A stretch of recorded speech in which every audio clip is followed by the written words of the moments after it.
Hi everyone, Assalamu alaikum and welcome back to our family. It's me Sumaya from Sumi's Home Chef. ஆரம்பிக்கலாமா?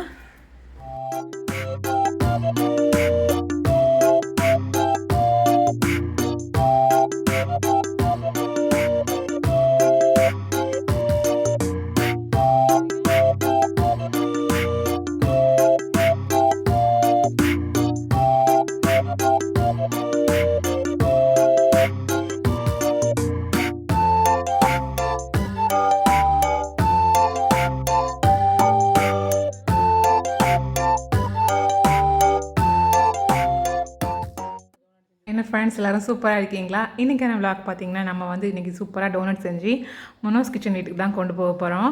அங்கே வந்து stay பண்ணி ஒரு marriage function attend பண்ணுறதுக்காக நம்ம அங்கே போக போகிறோம். ஸோ அதுக்காக தான் வந்து இப்போ டோனட் ஃப்ரை பண்ணிகிட்ருக்கோம். நீங்கள் சாக்லேட் காம்பவுண்டில் வந்து வீட்டில் ஸ்டாக் இல்லாததுனால நாங்கள் வந்து கிளேஸ் கோட்டிங் தான் கொடுத்துருக்கோம். ஸோ இப்போ வந்து எல்லா டோனட்ஸும் கிளேஸ் கோட்டிங் கொடுத்து நம்ம வந்து இப்போ கண்டெய்னரில் எடுத்து வச்சாச்சு. கவுண்டர் டாப்பை மட்டும் நீ க்ளீன் பண்ணிவிட்டு கிளம்ப வேண்டியது தான். நாம் இப்போ கிளம்பிட்டு இருக்கிறது பார்த்திங்கன்னா மேரேஜ் ஃபங்க்ஷனோட ப்ரீவியஸ் டே. ஸோ முந்தின நாளே நம்ம அங்கே போய் ஸ்டே பண்ணிவிட்டு மறுநாள் மேரேஜ் ஃபங்க்ஷன் அட்டன் பண்ண போகிறோம். அண்ட் சிஸ்டர் இன்லாவோட வீட்டு பக்கத்தில் தான் மேரேஜ் ஃபங்க்ஷன் நடக்கிற இடமும். ஸோ அதனால் வந்து நமக்கு அங்கே ஒரு நாள் ஸ்டே பண்ணுற மாதிரியும் இருக்கும், அப்படியே வந்து மேரேஜ் ஃபங்க்ஷன் அட்டன் பண்ணுற மாதிரியும் இருக்கும் அப்படின்னு சொல்லிட்டு நம்ம இப்போ போயிட்டுருக்கோம்.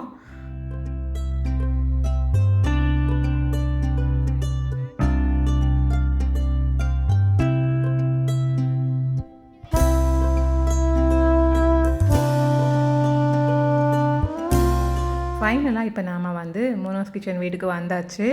வந்ததும் வந்து வெல்கம் பண்ணுறதுக்காக முனோஸ் கிச்சன் முனோ அண்ட் ஹிஸ் பிரதர்ஸ்லாம் வந்து வெயிட் பண்ணிகிட்ருக்குறாங்க. நான் வந்து எப்போவுமே அங்கே போகும்போது கேமரா ஆன்லேயே தான் இருக்கும். ஸோ அதனால் அவங்களுக்கு வந்து அது பழகி போச்சுது, அந்த மாதிரி தான் போஸ்ட் கொடுத்துட்ருக்காங்கன்னு நினைக்கிறேன். ஸோ இப்போ வந்த கையோட வந்து டோனட்டும் வந்து சூடாகவே இருந்ததா, ஸோ அவங்களுக்கு எல்லாருக்கும் வந்து சர்வ் பண்ணலாம் அப்படின்னு சொல்லிட்டு எடுத்து கொடுத்துட்ருக்குறோம். எங்களை பொறுத்த வரைக்கும் வீடியோ எடுத்துகிட்டு இருக்காங்களே கம்மியாக சாப்பிடணுமே அப்படிங்கிற தாட்டே கிடையாது. பசிச்சுன்னா தோணுச்சுன்னா சாப்பிட்டுக்க வேண்டியது தான். அஃப்கோர்ஸ் செஞ்சு வந்து நம்ம ஒருத்தங்களுக்கு எடுத்துகிட்டு வந்துட்டு அதை பார்த்துட்டு இருக்கிற பழக்கமே கிடையாது. ஸோ நாங்களும் எங்கள் பங்குக்கு எடுத்துக்கிட்டோம். நாம் இப்போ ஈவினிங் டைம் வந்துருக்கிறதுனால நமக்கு ஏதோ ஸ்பெஷலாக வந்து வெல்கம் ட்ரிங்க் வந்து முனோஸ் கிச்சன் வீட்டில் வந்து ரெடி பண்ணி வச்சுருக்காங்க. வாங்க கிச்சனில் போய் பார்க்கலாம். என்ன ரெடி பண்ணியிருக்காங்கன்னா சூப்பராக ஹோம்மேட் பதாம் மில்க் மிக்ஸ் வச்சு ரெடி பண்ணி வச்சுருக்காங்க. ஆல்ரெடி செஞ்சு ஃப்ரிட்ஜில் ஸ்டோர் பண்ண வச்சதுனால செம கூலாக இருந்தது சில்லுன்னு குடிக்கிறதுக்கு. அண்ட் இதை வந்து திரும்பவும் வந்து அந்த ஸ்மூத்தியாக நுரைச்சி வர்றதுக்காக பிளெண்டரில் போட்டு பீட் பண்ணி இந்த மாதிரி எடுத்துருக்காங்க. ரிம்ஷாவுக்கு நட்ஸு போட்டால் பிடிக்காது அப்படிங்கிறதுக்காக அவளுக்கு நட்ஸு போடாமல் நான் வந்து எடுத்துகிட்டு வந்துட்டேன். அவளும் ரொம்ப என்ஜாய் பண்ணி சாப்பிட்டா. நீங்கள் பார்த்தீங்கன்னா அண்ணன் தம்பி பாசம்னு சொல்லுவாங்களா, அதுக்கு எக்ஸாம்பிள் இது தான். உட்காடுறதுக்கு அவ்வளோ பிளேஸ் இருந்தாலும் அண்ணன் மடி தான் வேணும்னு சொல்லிட்டு அடம் பிடிச்சி உட்காந்து சாப்பிட்டுட்டு இருக்கான் பாருங்கள். ஸோ இப்போ வந்து நெஹானுக்கு கொடுத்தாச்சு, அவனும் சாப்பிட்டுட்டு இருக்கான். ஃபைனலாக மைட்டன் நானும் வந்து எடுத்து என்ஜாய் பண்ணி சாப்பிட போகிறேன். அண்ட் இது முடிச்சுட்டு நைட்டு வந்து ஃபங்க்ஷனுக்கு கிளம்பணும். ஸோ வந்து அதுக்கு முன்னாடி நம்ம வந்து ஜாப்பனீஸ் கேஸ்டெல்லா கேக் ரெடி பண்ணலாம், ட்ரை பண்ணி பார்க்கலாம் அப்படின்னு சொல்லிட்டு நாங்கள் வந்து இப்போ செய்ய போகிறோம். ஸோ அதுக்காக தான் வந்து அரை கப்பில் 3/4 கப் அளவுக்கு எண்ணெய் எடுத்திருக்கோம், அதே அளவுக்கு பாலும் எடுத்திருக்கோம். இதை நம்ம லைட்டாக வார்ம் பண்ணி நம்ம சூடு பண்ணி எடுக்கணும். ஸோ லைட்டாக வார்ம் ஆகிறது ஒரு மாதிரி நம்ம சூடு பண்ணிவிட்டு அதை வந்து இந்த மாதிரி ஒரு பவுலுக்கு வந்து நம்ம ட்ரான்ஸ்ஃபர் பண்ணிடலாம். இப்போ இதில் 1/4 கப் அளவுக்கு மைதா மாவை சேர்த்துக்கணும். கொஞ்சம் கொஞ்சமாக சேர்த்து மிக்ஸ் பண்ணிக்கலாம், லம்ஸ் வராமல். இல்லைனா மொத்தமாக சேர்த்து கட்டி எதுவும் வராத மாதிரி இந்த மாதிரி மிக்ஸ் பண்ணி எடுத்துக்கணும். ஸோ இது ஒரு பக்கம் இருக்கட்டும். இப்போ இதில் நம்ம 4 முட்டையோட மஞ்சள் கருவை மட்டும் நம்ம தனியாக அதில் சேர்க்க போகிறோம் அந்த மாவில். அந்த ஒயிட் போர்ஷன், அதாவது எக் ஒயிட்டை வந்து தனியாக அந்த உடச்சி விட்டுற அந்த பவுல்லையே தனியாக நான் செப்பரேட் பண்ணி இந்த மாதிரி எடுக்க போகிறேன்.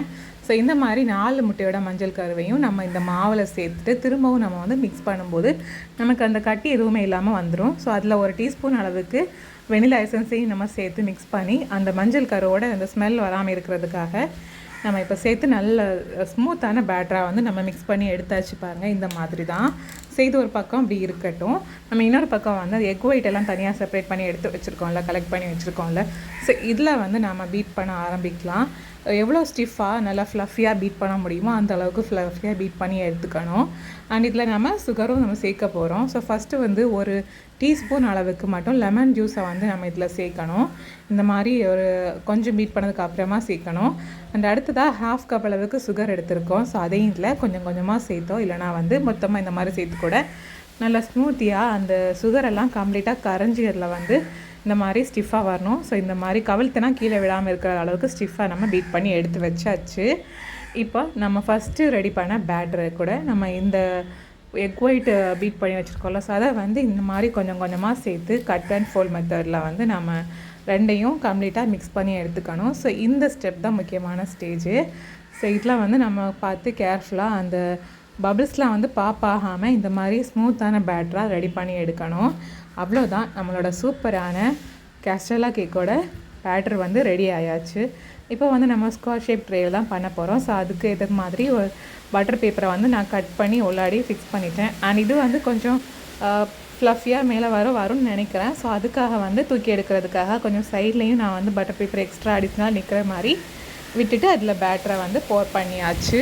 இப்போ வந்து ஏர் எங்கேயும் ஸ்ட்ரக் ஆகாமல் இருக்கிறதுக்காக இந்த மாதிரி ஒரு ஸ்பூனோட பேக் சைடை வச்சு லைட்டாக குத்தி விட்டுட்டு லைட்டாக தட்டி எடுத்து வச்சு நம்ம இப்போ ஓவனில் வைக்க போகிறோம். 150 டிகிரி செல்சியஸில் நம்ம வைக்க போகிறோம்.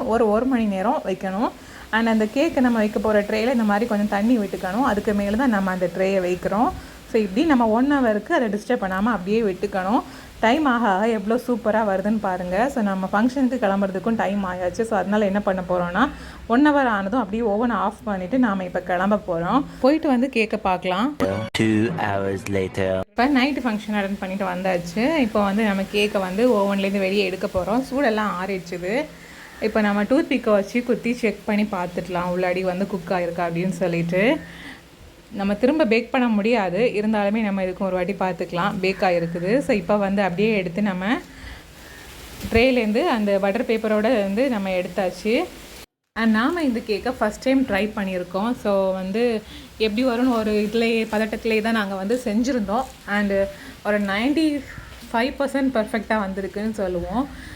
பிகாஸ் வந்து நடுவில் மட்டும் கொஞ்சம் வந்து வேகாமல் இருந்தது. அவசரமாக கிளம்ப வேண்டி இருந்ததுனால நாங்கள் வந்து அப்படியே ஆஃப் பண்ணிட்டோம். ஒருவேளை 10 மினிட்ஸ் வந்து நம்ம எக்ஸ்ட்ரா பேக் பண்ணியிருந்தால் பர்ஃபெக்டாக வந்திருக்கும்னு நினைக்கிறேன். பட் இதுவே வந்து ஓகே அப்படின்னு ஃபஸ்ட் டைம் நம்ம ட்ரை பண்ணியிருக்கோம். இவ்வளோ சூப்பராக வந்ததே நமக்கு வந்து ரொம்ப பெரிய விஷயந்தான். அந்த கேக்கை நான் வந்து லைட்டாக தட்டி காமிக்கிறேன் பாருங்கள். அதை பார்க்கும்போது இது எவ்வளோ பர்ஃபெக்டாக வந்திருக்குன்னு தெரியும். ஸோ வந்து நம்ம ஃபஸ்ட்டு ட்ரை பண்ணியிருக்கோம். சூப்பராக வந்திருக்கு கேக்கு. இப்போ ஒவ்வொரு பீஸாக கட் பண்ணி வீட்டில் இருக்கிறவங்களுக்கு எல்லாருக்கும் வந்து கொடுத்துட்டு வந்துடலாம். நான் ரிம்ஷா அப்புறம் முனோ வந்து எல்லாம் மாடியில் வந்து விளையாடிட்டு இருந்தாங்க பால் வச்சு. ஸோ அவங்களுக்கு வந்து மேலே வந்து கொடுத்துட்டேன். மற்றவங்க எல்லாம் கீழே உட்காந்துருந்தாங்க. ஸோ எல்லாருக்கும் கொடுத்தாச்சு. எல்லாருக்கும் ரொம்பவே பிடிச்சிருந்தது. வாயில் வச்சது ரொம்ப மெல்ட்டிங்காக அப்படி கரைஞ்சி போகிற மாதிரி சூப்பராக இருந்தது. இப்போ வந்து விலாக் பார்த்திங்கன்னா மறுநாள் காலையில் தான் நான் கண்டினியூ பண்ணுறேன். மேரேஜ் ஃபங்க்ஷன் அட்டன் பண்ணுறதுக்காக எல்லாருமே சூப்பராக ரெடி ஆயாச்சு. அண்ட் ரிம்ஷாவோட வந்து ட்ரெஸ்அப் இது தான். அவளுக்கு வந்து அதுக்கேற்ற மாதிரி வந்து சூப்பராக வந்து ஹேரும் நான் பண்ணி விட்டுருந்தேன். சைடில் வந்து ரோஜாலாம் பன்னீர் ரோஜா அது வீட்டில் பூத்தது தான். ஸோ அதை எடுத்துகிட்டு வந்திருந்தோம். ஸோ அதையும் வச்சு சூப்பராக வந்து அவளுக்கு வந்து ஹேர் பண்ணி விட்டுருந்தேன். எப்படி இருக்குன்னு சொல்லுங்கள். ஸோ இப்போ வந்து நாம் மேரேஜ் ஃபங்க்ஷன் இருக்கிற வீட்டுக்கு தான் போயிட்டுருக்கோம். அங்கேருந்து அப்படியே வந்து காலையில் பிரேக்ஃபாஸ்ட் முடிச்சுட்டு மண்டபத்துக்கு கிளம்புறது மாதிரி இருக்கும், கல்யாண மண்டபத்துக்கு. ஸோ இப்போ வந்து மேரேஜ் ஃபங்க்ஷன் நடக்கிற வீட்டுக்கு வந்தாச்சு. ஸோ வந்ததும் முதல் வேலையாக என்ன பண்ணேன்னு பார்த்தீங்கன்னா வந்து நான் அப்புறமா ரிம்ஷா குட்டியானி என்னோட மைனி பொண்ணு 3 பேருமே வந்து ஒரே மாதிரியான மெஹந்தி டிசைன் தான் போட்டிருந்தோம். ஸோ அதை வச்சு வந்து 2-3 கிளிக்ஸ் வந்து எடுத்திருந்தோம். அந்த டேபிளில் வச்சு ஒரே மாதிரி இந்த மாதிரி ஃபோட்டோஸ் வந்து எடுத்துகிட்டு இருந்தோம். காலையில் வந்து இங்கே சாப்பிட்டுட்டு அப்புறமா மண்டபத்துக்கு கிளம்புற மாதிரி தான் இருந்தது. ஸோ பிரேக்ஃபாஸ்ட் என்னென்னு பார்த்தீங்கன்னா மட்டனில் வந்து கோதுமை ரவை பண்ணியிருந்தாங்க. அப்புறமா பரோட்டா அண்ட் இடியப்பம்லாம் இருந்தது. ஸோ பசங்க வந்து பரோட்டா வாங்கி சாப்பிட்டாங்கன்னு நினைக்கிறேன். நாங்கள் வந்து கோதுமை ரவை தான் சாப்பிட்டோம். அது கூட ரொம்ப ஸ்பைஸியாக இல்லாமல் கரெக்டான காரத்தோடு ரொம்ப நல்லா இருந்து சாப்பிட்றதுக்கு. ஸ்பெஷலாக சாப்பிட்டு முடிச்சதுக்கப்புறமா குடிக்கிறதுக்கு சூப்பராக சுக்கு அப்புறமா ஏலக்காய்லாம் போட்டு ப்ளைன் டீ தந்திருந்தாங்க. ரொம்ப அழகாக இருந்தது. ஸோ இப்போ சாப்பிட்டு முடிச்சுட்டு இப்போ நம்ம வந்து கல்யாண மண்டபத்துக்கு கிளம்ப போகிறோம்.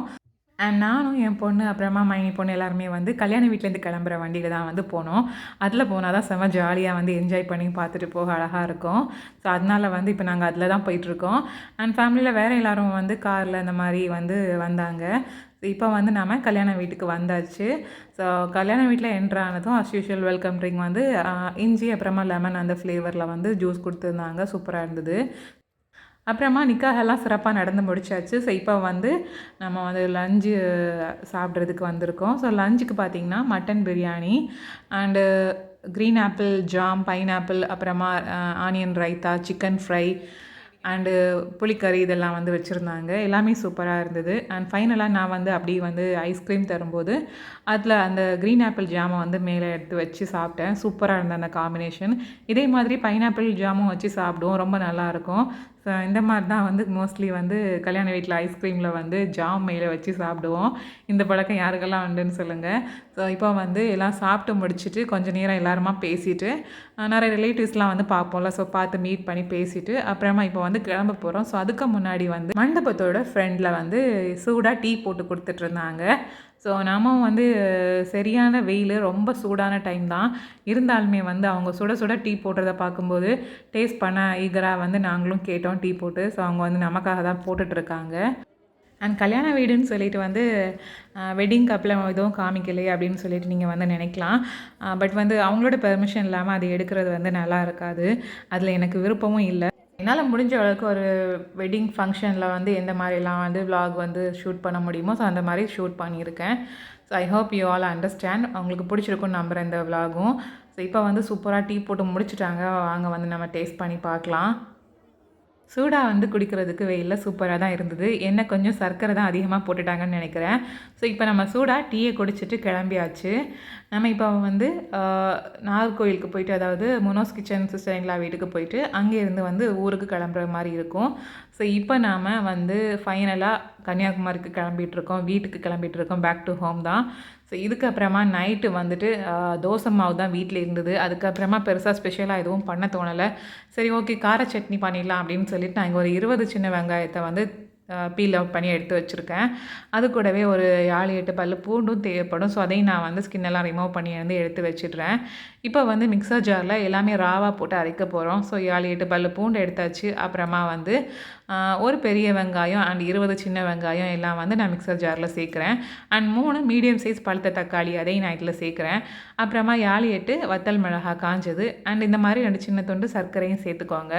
இப்போ இதிலையே வந்து ஜீரகம் வந்து 1 டீஸ்பூன் அளவுக்கு சேர்த்துக்கலாம். அப்புறமா தேவையான அளவுக்கு உப்பு, நம்ம தேவைன்னா அடிஷ்னலாக 2வது சேர்த்துக்கலாம். அந்த மாதிரி நம்ம தண்ணியே சேர்க்காமல் இந்த மாதிரி ஃபைனாக அரைச்சி எடுத்துக்கணும். தக்காளி அப்புறமா அந்த வெங்காயத்தில் இருக்க ஈரமே போதும்னு நினைக்கிறேன். தண்ணியே போதும் அரைகிறதுக்கு. அடிஷ்னலாக தண்ணி சேர்க்க அவசியம் இருக்காது. ஸோ இப்போ வந்து கடாயை சூடு பண்ணி அதில் கடுகு, உளுந்தம்பருப்பு 2மே தாளிக்கிறதுக்காக சேர்த்துக்கலாம். அப்படியே ஒரு கத்து கருவேப்பிலையும் நம்ம இதில் சேர்த்துட்டு நம்ம அரைச்சி வச்ச அந்த சட்னியை வந்து இதில் அப்படியே சேர்த்து நம்ம வந்து கொதிக்க வச்சு இதை ஸ்டவ் ஆஃப் பண்ணி எடுக்க போகிறோம். இதை வந்து நல்லெண்ணெயில் தாளிச்சாச்சுன்னா இன்னும் நல்லாயிருக்கும். பட் நான் இங்கே நார்மல் ரிஃபைண்ட் ஆயில் தான் யூஸ் பண்ணி வந்து நான் தாளிச்சிருக்கேன். ஃபைனலாக நான் கொஞ்சமாக தேங்காய் எண்ணெய் விட்டுக்கிட்டேன். தேங்காய் எண்ணெயில் ஃப்ளேவர் இருந்தால் நல்லாயிருக்கும் அப்படின்னு சொல்லிட்டு நல்லெண்ணெயில் பண்ணுறதா இருந்தால் தேங்காய் எண்ணெய் அவாய்ட் பண்ணிக்கலாம். ஸோ இப்போ வந்து நம்ம சட்னி வந்து நல்லா கொதிச்சு மேலே வந்து ஆயில் வந்து செப்பரேட் ஆகி இந்த மாதிரி வரணும். ஸோ அது மாதிரி வர்றது வரைக்கும் லோ ஃப்ளேமில் வச்சு நல்லா கொதிக்க விட்டுட்டு ஸ்டவ்வை ஆஃப் பண்ணிக்க வேண்டியதான். அவ்வளோதான், நம்மளோட சூப்பரான டேஸ்டியான கார சட்னி ரெடி ஆகிடுச்சு. ஸோ இப்போது நம்ம வந்து சட்னியை சர்வ் பண்ணுறதுக்காக சர்விங் பவுலில் எடுத்து மாற்றிடலாம். இந்த மாதிரி நீங்கள் சட்னி ட்ரை பண்ணி பாருங்கள். ரொம்ப ஈஸி அண்ட் டேஸ்ட்டும் சூப்பராக இருக்கும். எப்போவும் ஒரே மாதிரியான சட்னி சாப்பிட்றதுக்கு இந்த மாதிரி நம்ம டிஃப்ரெண்ட்டாக ட்ரை பண்ணும்போது நமக்கு வந்து தோசை சாப்பிட்றதுக்கே வந்து 2 தோசை சாப்பிட்டிங்கன்னா இன்னொரு 4-5 தோசை சாப்பிட்லாம், அந்த மாதிரி இருக்கும். ஓகே ஃப்ரெண்ட்ஸ், இந்த விலாகை நீங்கள் கண்டிப்பாக என்ஜாய் பண்ணியிருப்பீங்கன்னு நம்புகிறேன். ஸோ பிடிச்சிருந்தா வீடியோக்கு மறக்காமல் கமெண்ட் போடுங்க, லைக் பண்ணுங்கள், ஷேர் பண்ணுங்கள். இன்னொரு இந்த மாதிரி இன்ட்ரெஸ்டிங்கான விலாகில் பார்க்கலாம். தேங்க்யூ ஸோ மச் ஃபார் வாட்சிங். இந்த நாள் இனிய நாளாக அமையட்டும். அஸ்ஸலாமு அலைக்கும்.